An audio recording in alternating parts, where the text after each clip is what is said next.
अधिकृत वाळू वाहतूक करणाऱ्या 3 डंपरच्या विरोधात मंडणगड तहसील कार्यालयाची धडक कारवाई.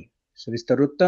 तहसीलदार कार्यालय मंडणगड यांच्या पथकानं गुरुवारी 4 सप्टेंबर रोजी रात्रीच्या सुमारास पेट्रोलिंग करत असताना अवैधरित्या वाळूची वाहतूक करणाऱ्या 3 डंपरवर कारवाई केली. या तीनही वाहनांना तहसील कार्यालय मंडणगड येथे आणण्यात आलं असून त्यांच्यावर दंडात्मक कारवाई करण्यात आली आहे.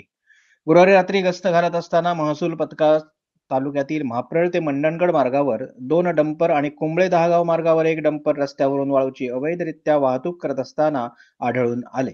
या पथकाने या वाहनांवर कारवाई केली. सलग 3 दिवस आलेल्या सुट्टीमुळे या वाहनांवरील कारवाई खोळंबली होती. सोमवार 8 सप्टेंबर रोजी सायंकाळी उशिरापर्यंत या वाहनांवरील दंडात्मक कारवाईची प्रक्रिया सुरू होती. महसूलच्या या धडक कारवाईनं अनधिकृतपणे वाहतूक करणाऱ्यांचे मात्र धाबे दणाणले आहेत. अनधिकृत वाळू वाहतूक करणाऱ्या 3 डंपरवर मंडणगड तहसील कार्यालयाची धडक कारवाई. विशेष प्रतिनिधीसह दैनिक सूर्योदय मंडणगड.